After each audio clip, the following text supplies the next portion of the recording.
चंदनपुर गांव में गुलाब सिंह नाम का एक ठग रहता था। वो भोले भाले लोगों को अपने जाल में फंसाकर उन्हें ठगा करता था। उसके इस कार्य में उसकी पत्नी तारा भी उसका साथ देती थी।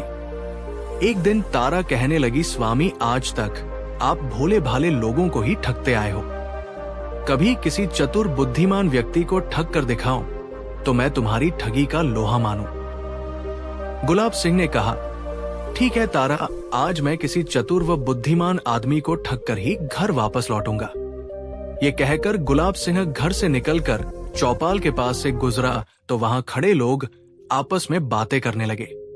भाइयों, ये गुलाब सिंह ने तो हमारी नाक में दम कर रखा है। जब देखो किसी ना किसी को ठगता ही रहता है। पता नहीं इस धूर्त से कब हमें छुटकारा मिलेगा। गांव से बाहर पहुंचकर गुलाब सिंह ने देखा कि शिव मंदिर का पुजारी हरिराम नदी में स्नान कर रहा है।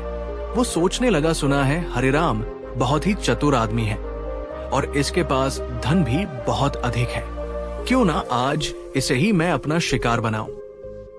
इस समय ये नदी में घुसा हुआ है और इसने वस्त्र नदी तट पर रखे हुए हैं। अगर मैं इसके वस्त्र उठा लूं तो थोड़ा बहुत धन तो जरूर मिलेगा।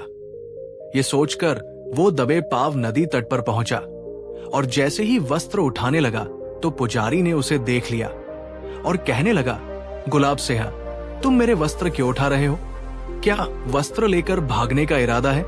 तब वो बोला, पुजारी जी, आपके प्रति मेरे मन में अपार श्रद्धा है। जब यहाँ से गुजरते हुए मैंने आपके वस्त्र जमीन पर देखे तो मुझसे रहा नहीं गया। मैंने सोचा जब तक आप नदी में स्नान कर रहे हैं तब तक मैं आपके वस्त्र अपनी गोद में लिए बैठ जाता हूँ। पुजारी बोला, गुलाब सिंह, मैं जानता हूं कि तुम ठग हो। मैं तुम्हारी बातों में आने वाला नहीं हूं। इसलिए तुम्हारी भलाई इसी में है कि तुम चुपचाप यहां से चले जाओ। गुलाब सिंह ने कहा, पुजारी जी, आप तो नाहक ही मुझ पर गर्म हो रहे हैं। आपका ऐसा आदेश है तो मैं यहां से चला जाता हूं। और वो वहां से चल पड़ा। वो अभी कुछ कदम आगे बढ़ा ही था कि उसके दिमाग में एक विचार आया। पुजारी हरिराम मुझे इस प्रकार तट पर से क्यों भगाना चाहता था? लगता है कुछ गड़बड़ है। मुझे झाड़ियों के पीछे से छुप कर देखना चाहिए। ये सोचकर वो झाड़ी के पीछे से छिप कर देखने लगा। कुछ देर बाद पुजारी हरिराम नहाकर बाहर निकला। तट पर आकर हरिराम ने भीगे वस्त्र बदले और अपने बालों की जटाएं खोल दी। गुलाब सिंह ने देखा कि पुजारी के भीगे बालों में से स्वर्ण मुद्राएं नीचे गिर रही हैं। वो सोचने लगा, ये क्या चक्कर है? पुजारी अपने धन को अपनी जटाओं में छिपा कर रखता है। जब स्वर्ण मुद्राएं गिरनी बंद हो गई तो पुजारी गिनने बैठ गया और बोला, पूरी 30 स्वर्ण मुद्राएं हैं। इसका मतलब यह है कि एक भी स्वर्ण मुद्रा इधर उधर नहीं हुई है। अब इन्हें वापस अपनी जटाओं में छुपा लेता हूं। हरिराम ने एक एक करके स्वर्ण मुद्राएं अपनी जटाओं में छिपा कर रख ली। ये सब देखकर गुलाब सिंह सोचने लगा, इसका मतलब तो ये हुआ कि पुजारी हरिराम के पास बहुत सारा धन है, मगर ये जरूरत से ज्यादा चालाक है। तभी तो ये 30 स्वर्ण मुद्राएं अपनी जटाओं में छिपाए रखता है। लेकिन जैसे भी हो, मुझे इन स्वर्ण मुद्राओं को हड़पना ही होगा। जैसे ही पुजारी मंदिर के पास पहुंचा तो गुलाब सिंह भी उसके पीछे छे वहां पहुंच गया और कहने लगा, पुजारी जी, मैं आज से अपना ठगी का धंधा छोड़ना चाहता हूं। इस कार्य में आप ही मुझे सहयोग दे सकते हो। पुजारी ने कहा, मैं भला तुम्हें क्या सहयोग दे सकता हूं? गुलाब सिंह बोला, पुजारी जी, ठगी का धंधा छोड़ने के उपलक्ष्य में मैं आपके द्वारा अपने घर में सत्यनारायण जी की कथा करवाना चाहता हूं। इसलिए आप मेरे साथ इसी समय मेरे घर चलिए और सत्यनारायण जी की कथा संपन्न करवाइए। गुलाब सिंह की बात सुनकर पुजारी सोच में पड़ गया। गुलाब सिंह बहुत ही धूर्त है। ये भला ठगी का धंधा क्यों छोड़ने लगा? लगता है मुझे ये अपने जाल में फंसा रहा है, पर मैं भी कम नहीं हूं। मैं भूल कर भी इसके साथ इसके घर नहीं जाऊंगा। इस समय बहाना बनाकर इसे यहां से टाल देता हूं। ये सोचकर वो गुलाब सिंह से बोला, गुलाब सिंह, तुम ठगी का धंधा छोड़ रहे हो। ये जानकर मुझे अत्यंत प्रसन्नता हुई है। मैं तुम्हारे साथ तुम्हारे घर सत्यनारायण जी की कथा कहने अवश्य चलता। पर मुझे अफसोस है कि मैं तुम्हारे साथ आज नहीं जा सकूंगा। गुलाब सिंह ने पूछा, लेकिन क्यों पुजारी जी? पुजारी बोला, मैंने एक संकल्प किया है। मैं 1 माह तक नदी के किनारे बैठकर यज्ञ करूंगा। मेरा सारा दिन यज्ञ करने में निकल जाता है। अब मैं यज्ञ छोड़कर कैसे जा सकता हूं? गुलाब सिंह भी कम नहीं था। मन ही मन कुछ सोच विचार कर वो पुजारी से बोला, पुजारी जी, 1 माह की तो कोई बात नहीं है। मैं 1 माह बाद आपसे अपने घर में सत्यनारायण जी की कथा करवाऊंगा। तब तक मैं 1 माह व्यतीत होने की प्रतीक्षा करूंगा। आपकी बात सुनकर मुझे बहुत संतोष हुआ। पुजारी जी, अब मुझे आज्ञा दीजिए। जब गुलाब सिंह घर पहुंचा तो उसकी पत्नी कहने लगी, ये क्या स्वामी, तुम तो खाली हाथ ही लौट आए। गुलाब सिंह बोला, ऐसी बात नहीं है तारा, तुम्हारी शर्त के मुताबिक मुझे किसी चतुर व तेज आदमी को ही ठग कर दिखाना है। ये काम असंभव तो नहीं बल्कि जरा मुश्किल जरूर है। इसलिए इस काम को करने के लिए मैं तुमसे 1 माह का समय चाहता हूँ। 1 माह पश्चात मैं तुम्हें दिखा दूंगा कि चतुर आदमी भी मेरी ठगी में आ सकता है। पत्नी बोली, ठीक है स्वामी, मैं तुम्हें 1 माह का समय देती हूँ। दूसरे दिन प्रातः ही गुलाब सिंह ढेर सारे फल लेकर पुजारी हरिराम के पास पहुंचा। पुजारी ने कहा, ये सब क्या है गुलाब सिंह?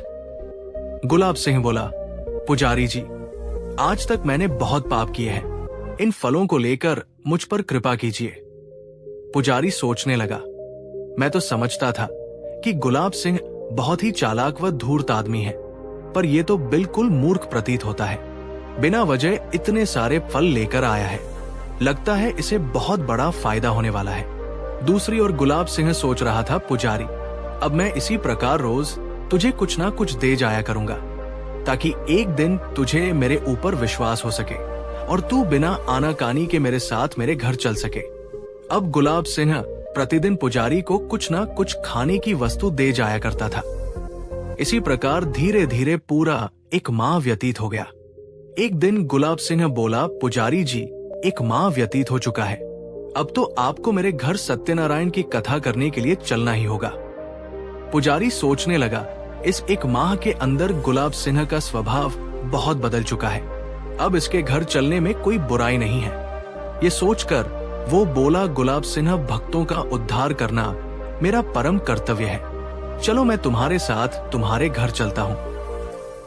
घर पहुंचकर गुलाब सिंह पुजारी से बोला, पुजारी जी, आप यही विराजिए। मैं गांव वालों को सत्यनारायण की कथा का निमंत्रण देकर आता हूं। गुलाब सिंह सीधा चौपाल पहुंचा, जहां गांव के लोग आपस में चर्चा कर रहे थे। गुलाब सिंह कहने लगा, भाइयों, आज मेरे घर में कुछ देर बाद ही सत्यनारायण की कथा होने वाली है।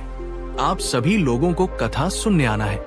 गांव वालों ने कहा, ठीक है गुलाब सिंह, हम सब जरूर आएंगे। कुछ देर बाद पुजारी ने कथा प्रारंभ की। गांव के सब लोग गुलाब सिंह के घर आए। कथा समाप्त होने पर गुलाब सिंह कहता है, पुजारी जी, मैं अभी आपके लिए दक्षिणा लाता हूं। तभी गुलाब सिंह अंदर से चिल्लाता हुआ आया और कहने लगा, हाय तारा, मैं लुट गया, बर्बाद हो गया। पत्नी ने पूछा, क्या हुआ स्वामी? गुलाब सिंह बोला, तारा, मैंने कुछ देर पहले ही संदूक में 30 स्वर्ण मुद्राएं गिन कर रखी थी, लेकिन अब वे मुद्राएं संदूक में नहीं है। पता नहीं वो स्वर्ण मुद्राएं कहां चली गई। तुमने तो नहीं ली? पत्नी बोली, नहीं स्वामी। गुलाब सिंह बोला, तब तो कोई चोर उचक्का ही उन स्वर्ण मुद्राओं को ले उड़ा है। अब क्या होगा? वे जोर जोर से रोने लगा। अगले ही पल तारा भी उसके साथ रोने लगी। उन दोनों को इस प्रकार रोता देख गांव का सरपंच बोला, गुलाब सिंह, जब तुमने मुद्राएं गिनकर संदूक में रखी थी तब घर में कौन कौन थे? गुलाब सिंह बोला, सरपंच जी, उस समय घर में तारा और पुजारी हरिराम जी थे। सरपंच ने कहा, गुलाब सिंह, तुम व तारा तो घर के आदमी हो, केवल पुजारी ही बाहर के आदमी हैं। गुलाब सिंह बोला, जी सरपंच जी, मैं चाहता हूं कि पुजारी हरिराम की तलाशी ली जाए। पुजारी बोला, गुलाब सिंह, ये क्या बक रहे हो? मैं भला तुम्हारी 30 स्वर्ण मुद्राएं क्यों चुराऊंगा? इस पर सरपंच कहने लगा, पुजारी जी, अगर आपने स्वर्ण मुद्राएं नहीं चुराई तो तलाशी देने में क्या हर्ज है आपको? तभी वो खड़े गांव वाले भी बोल पड़े, हाँ पुजारी जी, गुलाब सिंह ठीक ही कह रहा है। पुजारी बोला, देखो तुम लोग मुझे गुस्सा मत दिलाओ वरना मैं सबको श्राप दे दूंगा। गांव वाले बोले, पुजारी जी आप हमें श्राप बाद में देना, पहले आप हमें अपनी तलाशी लेने दीजिए।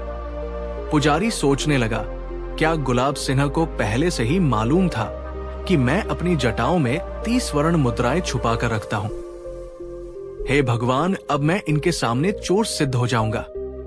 पुजारी बोला, ठीक है सरपंच जी, आप मेरी तलाशी ले सकते हैं। सरपंच ने पुजारी की तलाशी ली, पर तलाशी में उसे कुछ ना मिला। सरपंच बोला, गुलाब सिंह पुजारी के पास कुछ नहीं है।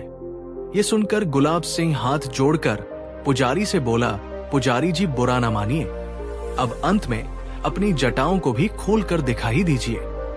और बचाव का कोई चारा ना देख हरिराम को अपनी जटाएं खोलनी पड़ी। ऐसा करते ही एक एक करके 30 की 30 स्वर्ण मुद्राएं जटा से निकलकर नीचे गिर पड़ी। ये देखकर वो उपस्थित लोग चौंक गए और कहने लगे, कैसा घोर कलयुग आ गया है। भगवान के पुजारी भी चोरी करने लगे। इसका मतलब तो ये हुआ कि गुलाब सिंह सच कह रहा था। पुजारी जी ने ही स्वर्ण मुद्राएं चुराई थी। अपना इस प्रकार अपमान होते देखकर हरिराम क्रोधित हो उठा और कहने लगा, गुलाब सिंह अपने घर बुलाकर तूने मेरा अपमान किया है। मैं इस बात का बदला तुझसे अवश्य लूंगा। तूने मुझे ठगा है, लेकिन मैं भी तुझे छोड़ूंगा नहीं। गुलाब सिंह बोला, पुजारी जी इतनी जोर से मत चिल्लाइए, एक तो चोरी ऊपर से सीना झोरी जाइए, यहां से चले जाइए, इसी में आपकी खैर है। बुरी तरह अपमानित हुए हरिराम पुजारी गर्दन झुकाकर गुलाब सिंह के घर से निकल गया। उसके बाद सारे गांव वाले भी वहां से चले गए। गुलाब सिंह की पत्नी कहने लगी, स्वामी चतुर पुजारी, हरिराम को ठग कर आपने अपनी ठगी विद्या की श्रेष्ठता साबित कर दी है, इसलिए आज से आपको मैं ठग नहीं ठगराज कहूंगी। लेकिन पुजारी हरिराम बदला लेने की धमकी देकर गया है। गुलाब सिंह बोला, हाँ तारा हो सकता है वो मुझे किसी मामले में फंसाने की कोशिश करे। मुझे पहले ही कोई चाल चलनी चाहिए जिससे चालाक पुजारी दूसरी बार भी मुझसे मात खा जाए और मेरी ठगी का शिकार हो जाए। पत्नी बोली, अब वो भला तुम्हारी ठगी में दोबारा कैसे आ सकता है? गुलाब सिंह ने कहा, तुम देखती जाओ तारा, मैं कैसे उस पुजारी के बच्चे को मजा चखाता हूं। गुलाब सिंह के पड़ोस में अशरफ नाम का मुसलमान रहता था। उसके घर से उस रात रोने पीटने की आवाज सुनाई दी। गुलाब सिंह और उसकी पत्नी उसी समय अशरफ के घर पहुंचे। उन्होंने देखा कि अशरफ जन्नत पहुंच गया है। तारा ने आगे बढ़कर अशरफ की पत्नी को सांत्वना देते हुए कहा, रेशमा चुप हो जाओ, खुदा को शायद यही मंजूर था। उसकी मर्जी के आगे किसकी मर्जी चलती है। वहां से घर वापस लौटकर गुलाब सिंह तारा से बोला, तारा भगवान जो करता है अच्छा ही करता है। अशरफ का मरना हमारे लिए लाभकारी सिद्ध हुआ है। तब गुलाब सिंह ने अपनी योजना तारा को समझाई।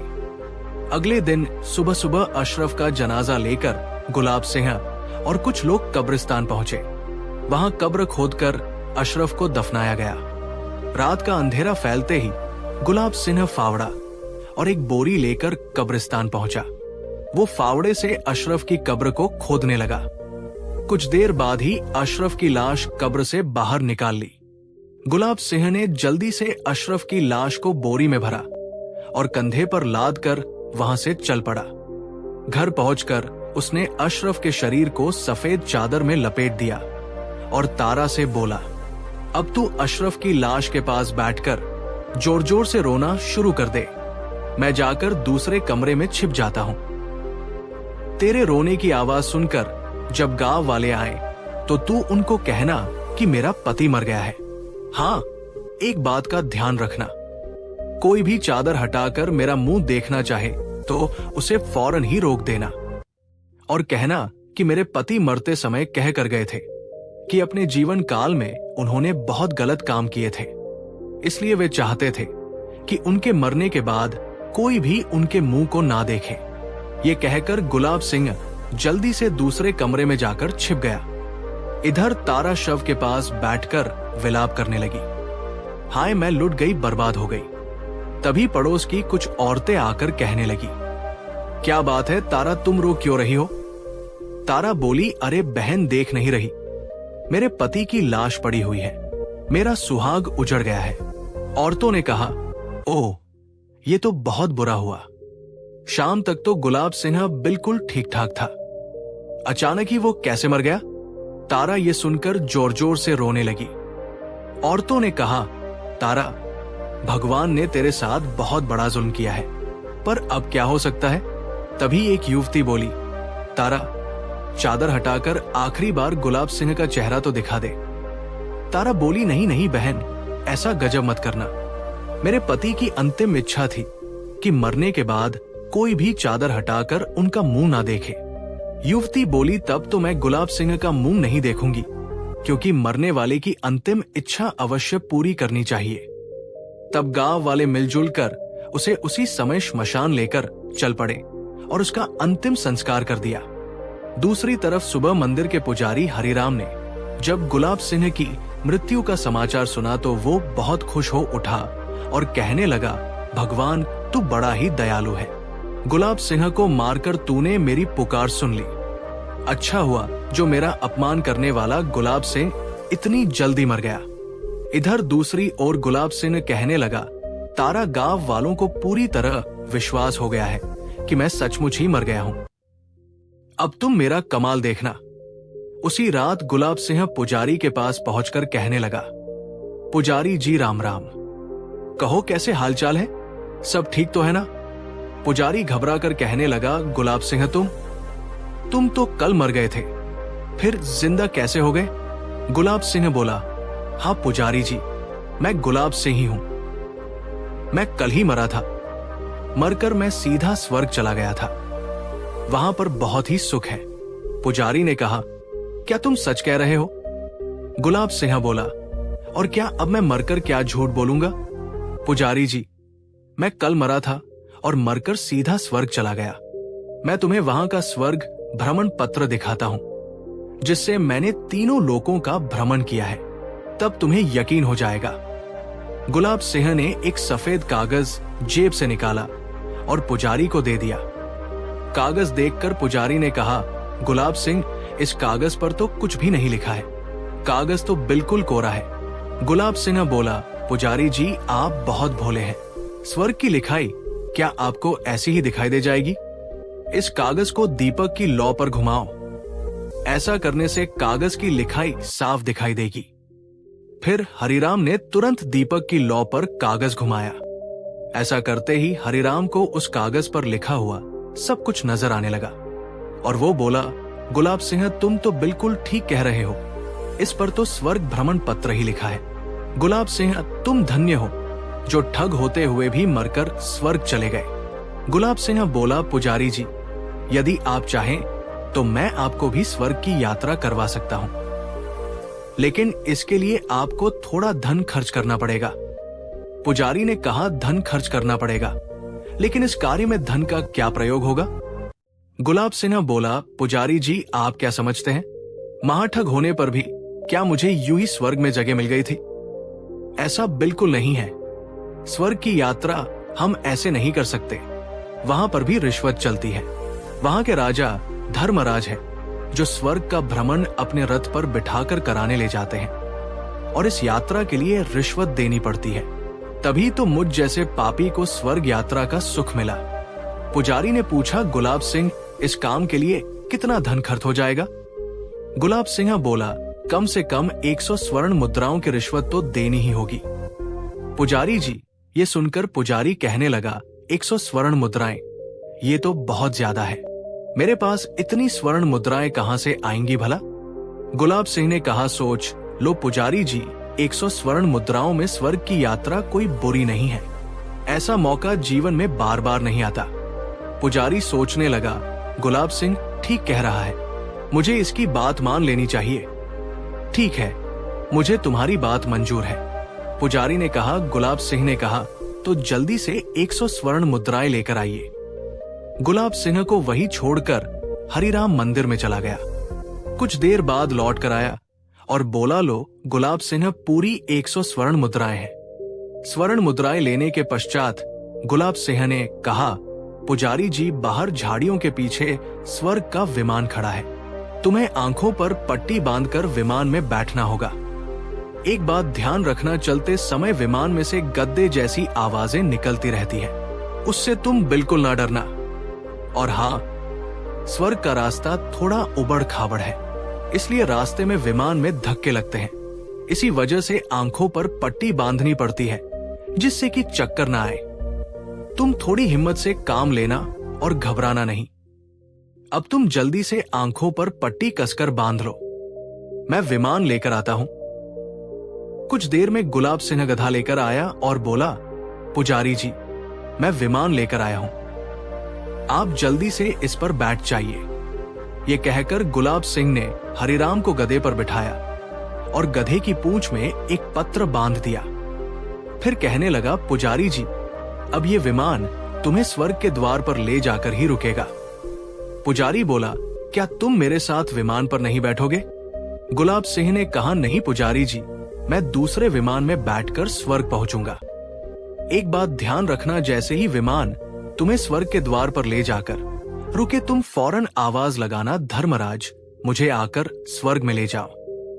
पुजारी बोला, अच्छा, लेकिन एक बात तो बताओ।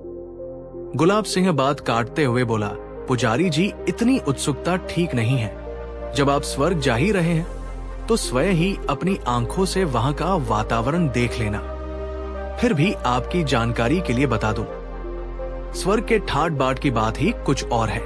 वहां सोने के लिए बढ़िया पलंग है, हरे भरे बाग बगीचे हैं, मीठे मीठे फलों के पेड़ हैं। आधी रात तक परियों का नृत्य होता है, फिर वो हम लोगों के पैर दबाती है। जी चाहता है कि हमेशा ऐसी मीठी नींद सोता ही रहूं। पुजारी बोला, तब तो स्वर्ग में मजे ही मजे हैं। गुलाब सिंह ने गधे का कान जोर से मरोड़ा और कहा, विमान उड़ जाओ और शीघ्र ही पुजारी जी को स्वर्ग के द्वार पर पहुंचाओ। पुजारी जी के जाने के पश्चात गुलाब सिंह अपनी पत्नी तारा के पास पहुंचा और कहने लगा, तारा, इन 100 स्वर्ण मुद्राओं को संभाल कर रख लो। पत्नी बोली, स्वामी, इतनी सारी स्वर्ण मुद्राएं, अब तो हम खूब धनवान हो जाएंगे। गुलाब सिंह ने कहा, सारा धन इकट्ठा कर लो और चलो, हम आज ही इस गांव को छोड़कर दूसरे गांव जा रहे हैं, क्योंकि अब यहाँ रहना खतरे से खाली नहीं है। फिर दोनों उसी समय दूसरे गांव के लिए निकल पड़े। दूसरी ओर गधा तेजी से दौड़ता हुआ चला जा रहा था। हरिराम सोच रहा था, सचमुच ये विमान गधे जैसी आवाज निकाल रहा है। कुछ देर बाद ही गधा कुम्हार के घर जाकर रुक गया। हरिराम सोचने लगा, मैं स्वर्ग के द्वार पर पहुंच चुका हूं, अब मुझे धर्मराज को आवाज लगानी चाहिए। ये सोचकर वो जोर से चिल्लाया, धर्मराज, जल्दी से आओ और आकर मेरी आंखों की पट्टी खोलकर मुझे अपने साथ स्वर्ग ले जाओ। हरिराम की आवाज सुनकर धर्मराज कुम्हार की पत्नी की आंख खुल गई। उसने तुरंत धर्मराज को जगाया और कहने लगी, सुनिए जी, लगता है बाहर तुम्हें कोई आवाज दे रहा है। रात के इस पहर कौन आ सकता है? धर्मराज बाहर निकला। हरिराम की आवाज सुनकर अन्य गांव वाले भी आ गए। कुम्हार बोला, कौन बैठा है मेरे गधे पर? हरिराम ने कहा, क्या कहा गधे पर? पर मैं तो विमान पर बैठा हुआ हूं। धर्मराज, जल्दी से आकर मेरी आंखों पर से पट्टी खोलो। जैसे ही धर्मराज ने पट्टी खोली तो पुजारी ने देखा कि धर्मराज कुम्हार सामने खड़ा था। पुजारी को देखकर कुम्हार ने कहा, ओह, आप तो शिव मंदिर के पुजारी हैं, लेकिन आप इस समय गद्दे पर क्यों बैठे हैं? जब हरिराम ने देखा तो वो जोर जोर से चिल्ला चिल्ला कर रोने लगा। हाय, मैं लुट गया, बर्बाद हो गया।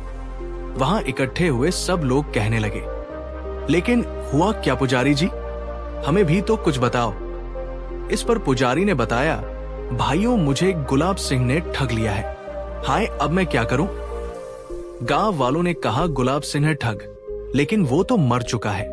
ये क्या माजरा है पुजारी जी? जरा साफ साफ बताओ। तब हरिराम ने गांव वालों को विस्तार पूर्वक सारा किस्सा कह सुनाया। ये सब जानकर वहां उपस्थित लोग कहने लगे, पुजारी जी, तो आप गधे पर बैठकर स्वर्ग की यात्रा करने निकले थे। तभी एक व्यक्ति बोला, अरे गधे की पूंछ में ये कैसा कागज बंधा हुआ है? लगता है कोई पत्र है। पूंछ में से पत्र खोलकर सरपंच ने पढ़ा, जिस पर लिखा था, भाइयों, इस गांव में मैं अपनी ठगी की अंतिम इच्छा पूरी करके यहां से दूर जा रहा हूं। ठगराज गुलाब सिंह पत्र पढ़कर सरपंच ने चैन की सांस ली और बोला, चलो, अंत में इस ठग गुलाब सिंह से हमारा पीछा तो छूटा। पुजारी हरिराम अपनी स्वर्ण मुद्राएं खोकर काफी दुखी हो रहा था, जबकि गांव के बाकी लोग गुलाब सिंह के इस गांव को छोड़कर जाने की खबर से काफी खुश थे। उधर गुलाब सिंह अपनी पत्नी तारा को साथ लेकर उस गांव से काफी दूर निकल चुका था। दोस्तों, हमारी कहानी यहीं पर खत्म होती है। आशा है कि आपको ये कहानी अच्छी लगी होगी। अगर सच में मजा आया हो तो इसे लाइक करना ना भूलें। और हाँ, ऐसी ही दिलचस्प कहानियां सुनने के लिए चैनल को सब्सक्राइब जरूर करें। आपका दिल धन्यवाद।